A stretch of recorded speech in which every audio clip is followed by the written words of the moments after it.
जमलेलो आहोत. खरे पाहता पहिलीपासून मी ह्या शाळेत शिकते. मला शिकवणाऱ्या मॅडम यांची बदली झाली आहे, त्यामुळे आपण त्यांना निरोप देण्यासाठी येथे जमलेलो आहोत. आम्हाला आमच्या मॅडम खूप छान शिकवायच्या. ते सर्व विषय खूप छान शिकवायच्या. त्या आम्हाला खूप जीव लावत असत. त्यांनी जे काही शिकवलं ते मला पुढील जीवनात नक्कीच उपयोगी पडणार आहे. मॅडम, तुम्ही आमचा गुरु तर होतात, पण आम्हाला आईप्रमाणे माया सुद्धा लावत असत. मॅडम, तुम्ही आमच्या कायम लक्षात राहणार आहे. गुरुर् ब्रह्मा गुरुर्विष्णू गुरुर्देव महेश्वरा गुरुर् साक्षात परब्रह्म तस्मै श्री गुरुवे नमः. आजचा क्षण आनंदाचा आहे, पण डोळ्यात थोडे पाणी आहे. तुमच्या सोबतच्या आठवणी मनात कायम कोरल्या जातील.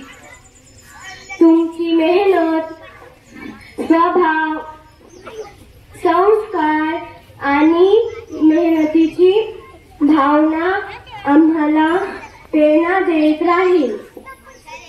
तुमच्या सोबतच्या आठवणी आम्हाला कायम राहतील, आमच्या मनात कायम राहतील. टीचरने आम्हाला खूप चांगले शिकवले, तसेच आमचा खेळही घेतला व सरांनीही चांगले शिकवले. आम्हाला सर्व टीचर हे आमच्या आई वडिलांसारखी माया देत राहिले, त्याबद्दल मी त्यांचे खूप खूप आभार मानते. धन्यवाद. वक्रतुंड महाकाय सूर्यकोटी समप्रभ निर्विघ्नं कुरु मे देवं सर्वकार्येषु सर्वदा. संत ज्ञानेश्वरांच्या पदस्पर्शाने पावन झालेली ही आपली निवास तरतेची भूमी, तसेच श्री संत नागेबाबांच्या पुण्यभूमीमध्ये आपण सर्वजण आहोत. श्री संत नागेबाबांची कृपादृष्टी आपल्या गावावरती, सर्व ग्रामस्थावरती, सर्व लेकरांवरती आहे. आता हा निरोपाचा आणि स्वागताचा कार्यक्रमाचं भव्य असं आयोजन आपण सर्वांनी नियोजन केलेलं आहे, आयोजन केलेलं आहे. या आपल्या शाळेजवळून मुलं दुसऱ्या शाळेमध्ये जात होते आणि तो खूप मोठा अपमान असतो का शिक्षकांचा. दुसऱ्या शाळेमध्ये मुलं गेले म्हणजे अपमान असतो. ठीक आहे, मुलं नसतील तर हरकत नाही, परंतु दुसऱ्या शाळेमध्ये गेल्याच्या नंतर काहीतरी तो मोठा अपमान आहे. मग आम्ही ग्रामसभा ज्या वेळी असायची त्या वेळी मी तिथे ग्रामसभेमध्ये उभा राहिलो आणि तिथं सांगितलं की ठीक आहे, तुम्ही दुसऱ्या शाळेमध्ये पालकांनी मुलं घातली तर काही हरकत नाही, पण तुम्ही केव्हा मुलं दुसऱ्या शाळेमध्ये दाखल करा ज्यावेळी मुला म्हणजे शिक्षकामध्ये काहीतरी क्वालिटी नसेल किंवा शिक्षक जर चांगले नसतील तर तुम्ही दुसऱ्या शाळेमध्ये मुलं घाला, नाहीतर तुम्ही आमच्या शाळेमध्ये मुलं घाला. तुम्ही आमच्याकडे काय ते तर तुम्ही कमीत कमी पहा, आम्ही काय देत आहोत मुलांना ते तर तुम्ही पाहून घ्या. आणि आमच्यावरती विश्वास ज्यांनी ठेवला असते, विनोदजी गावणे, संतोषजी गावणे, राजूभाऊ बोर्डे, विष्णू फुलारी, अशी भरपूर नावं सांगता येतील की त्यांचे मुलं दुसऱ्या शाळेत असायचे, म्हणजे फॅक्टरी शाळेत असतील किंवा इंग्लिश मिडियमच्या शाळेत असतील, त्यावेळी ते मुलं दुसऱ्या शाळेमध्ये ना आणि आपल्या शाळेमध्ये आमचे नगरने असे मुलं होते. त्यांना आम्ही सांगितलं नवे आता त्या ठिकाणी मला असं पालकांना यावेळी सांगावं वाटतंय की मी सरपंच ताई असतील, निसाय मॅडम, मुख्यताई निसाय मॅडम, त्यांच्या काळामध्ये ज्यावेळी ग्रामसभा असायची त्यावेळी उठून सांगितलं की आम्ही पालकांना गॅरंटी देतोय, अक्षरशः जे तुम्हाला अपेक्षित आहे ते मुलं आमच्याकडे तयारच होणार आहे. नवे ज्या वेळी तुम्ही इंग्लिश मिडियम असेल किंवा दुसरे मिडियम असेल, कुठली दुसरी शाळा असेल, आमच्या शाळेतील पास आउट झालेला विद्यार्थी आणि दुसऱ्या शाळेचा विद्यार्थी तुम्ही दोघांची तुलना करा आणि तुलना करून जर आमचा विद्यार्थी जर चांगला होणार असेल, पालकांना जर तुमचा मुलगा तुमची मुलगी जर चांगली दिसणार असेल तर तुम्ही आमच्या शाळेमध्ये घाला, अन्यथा घालू नका. त्यावरती विश्वास ठेवून पालकांनी आमच्या शाळेमध्ये मुलं घातले आणि आम्ही आमच्या शाळेचा जो पट होता 45-46 सुरुवातीला कमी पट होता, नंतर थोडासा वाढला आणि प्रत्येक कार्य केलं. आपण किती आहोत यापेक्षा आपण कसे आहोत आणि आपण कसं घडणार आहोत याला खूप महत्व आहे.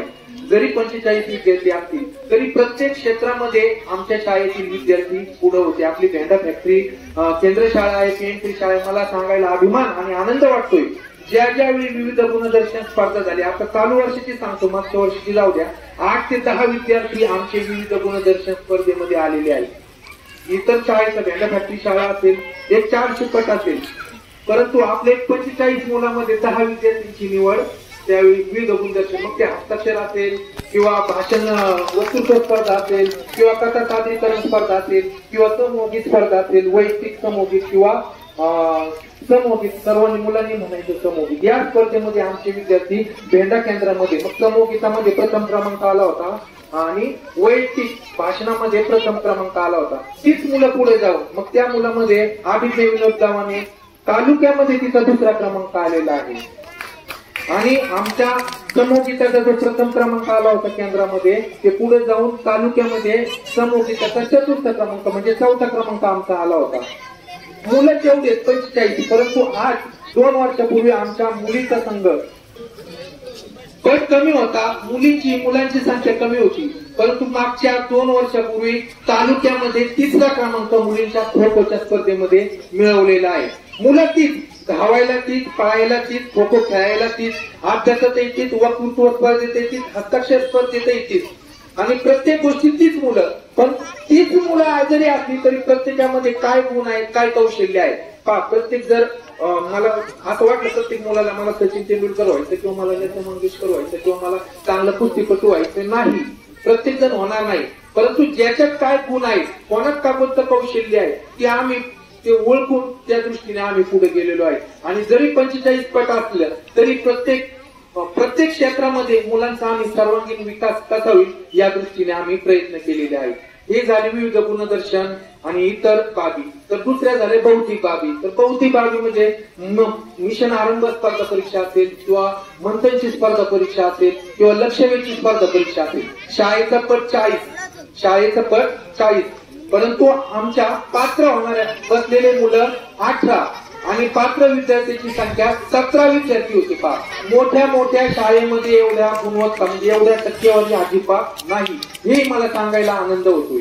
आणि या इमारत दिसत आहे की त्या इमारतही तशीच होती, परंतु आम्ही आल्याबरोबर लेटरिंग आणि ड्रॉइंगचं काम करून घेतलं. बाहेर जे आपले वॉल कंपाऊंड आहे ते पूर्ण लेटरिंग करून घेतलं, आत लेटरिंग ड्रॉइंग करून घेतलं. मग हे जे आम्ही केलं ते पालकांच्या सहकार्याने आणि आमच्या काही पदरमोड आम्ही सुरुवातीला खर्च करून ते पूर्ण केलेलं आहे. त्यानंतर आम्हाला जे सहकार्य लाभत गेलं, मग यामध्ये आम्हाला आता आपण जे पेवर ब्लॉक पाहत आहोत, सुरुवातीला पेवर ब्लॉक नव्हते, परंतु ते पेवर ब्लॉक सरपंच मॅडम आहेत उषाताई मिसाळ यांच्या कार्यकाळामध्ये पेवर ब्लॉक, त्यानंतर अंबादासजी गोंडे साहेब होते सरपंच, त्यांच्या कार्यामध्ये जी कमान आम्हाला मंजूर झाली होती ती कमान आम्हाला मिळालेली आहे. त्यानंतर आपण जे 2-3 वर्ग खोल्या आहेत आपल्याला, 3 वर्ग खोल्यामध्ये तिन्ही वर्ग खोल्या पावसाळ्याच्या दिवसामध्ये खूप पाणी गळत असायचं, पत्रे खराब झाले होते. तर ते पत्रेची दुरुस्ती, वरुंद्या दुरुस्ती ते सुद्धा आम्हाला ग्रामपंचायतीमार्फत मिळालेलं आहे. आणि पावसाळ्यामध्ये इतकी दयनीय आणि वाईट अवस्था होती की 3-4 बादल्या आम्हाला ऑफिसमध्ये ठेवावं लागायच्या आणि पाणी पूर्ण ते बादली भरून ते पाणी जायचं. ते पत्रे दुरुस्ती आम्हाला झालेली आहे. किशोर भाऊंच्या सहकार्याने आम्हाला प्रत्येक गोष्ट, मग आता किशोर भाऊंच्या कार्यकाळामध्ये आम्हाला इंटरॅक्टिव्ह बोर्ड शाळेला मिळालेले, खूप मोठी रक्कम या इंटरॅक्टिव्ह बोर्डची आहे. आणि मला सांगायला आनंद होतो की इंटरॅक्टिव्ह बोर्ड ते आम्ही फक्त ठेवलं नाही तर त्याचा लगेच आम्ही वापर सुरू केलेला आहे. आणि वापर सुरू करत असताना याचा पहिला गौरव होता, तर तो म्हणजे गौरवच नाव या ठिकाणी सांगतो की तो पहिलीला होता. तो जरी समोर आला तो लगेच इंटरॅक्टिव्ह बोर्ड काय कसं, त्याच्यामध्ये ऍप्लिकेशन कोणते आहेत, त्यांच्यामध्ये कोणत्या सुविधा आहेत, लगेच ते समजून घेतल्या. पूर्ण जेवढे विद्यार्थी आहेत पूर्ण सगळे विद्यार्थी, मॅक्झिमम विद्यार्थी इंटरॅक्टिव्ह बोर्डचा आज वापर करतात. आणि इंटरॅक्टिव्ह बोर्ड मध्ये मग युट्यूब असेल किंवा इतर कुठले ऍप्लिकेशन असतील ते ऍप्लिकेशन ते पाहून घेतात. म्हणजे प्रत्येक क्षेत्रामध्ये विद्यार्थी आम्ही सर्वांगीण कसा होता येईल या दृष्टीने, घडवता कसा येईल या दृष्टीने आम्ही सदैव प्रयत्न केलेला आहे. आणि आपण सर्व पालकांची यामध्ये शाळा व्यवस्थापन समितीचं खूप मोठं सहकार्य लागलं. पुन्हा दुसऱ्यांदा लेटरिंग असेल म्हणजे शाळेचं जे कलर काम केलेलं आहे शाळा व्यवस्थापन समितीच्या सहकार्याने केलेलं आहे. संतोषी गावाने, त्यानंतर राजूभाऊ गोरडे असतील, कृष्णभाऊ गावाने, विनोदजी गावाने, म्हणजे प्रत्येक क्षेत्रामध्ये त्यांना फक्त सांगायचंय आपल्याला मुलांची परीक्षा घ्यायची, आपल्याला आता प्रिंटरची आवश्यकता होती, लगेच ते प्रिंटर मिळवलं, प्रिंटर बरोबर स्कॅनरही मिळवलं.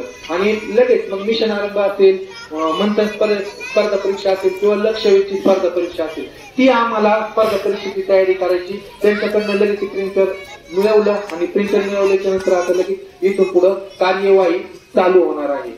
आणि आमच्या कार्यकाळामध्ये झालेलं सांगायला आनंद होतो की आम्ही एक 3 वर्ष स्नेह संमेलन घेतलं, 45-50 मुलं. परंतु स्नेह संमेलन गॅदरिंग खूप चांगल्या पद्धतीनं झालेलं आहे, याचे आपण सर्वजण साक्षीदार आहात.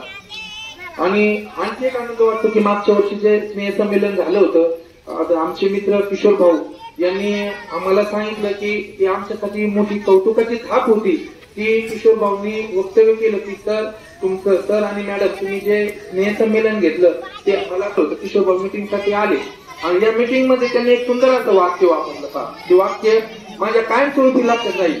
ते म्हणाले, शाळा जेवढी चांगली, शाळा जर चांगली असेल तर ते गाव चांगलं आहे. शाळेला सकारात्मक दृष्टिकोन कसा आहे, आपला सकारात्मक दृष्टिकोन असेल ना तर आपण काहीही करू शकतो.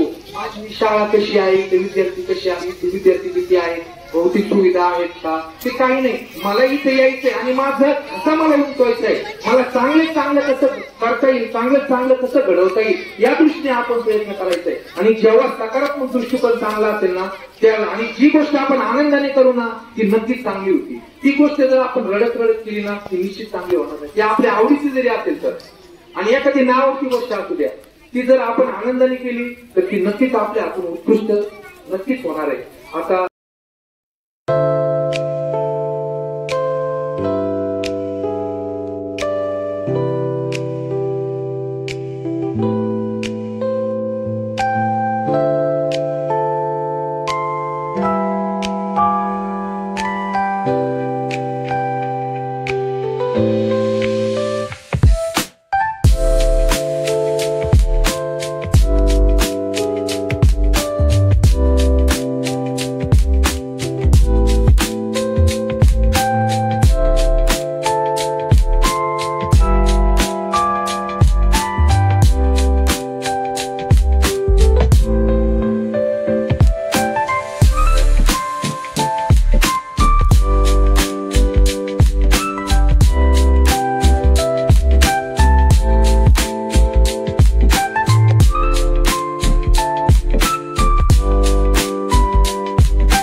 आमच्या चॅनल सबस्क्राईब करा. थँक्यू.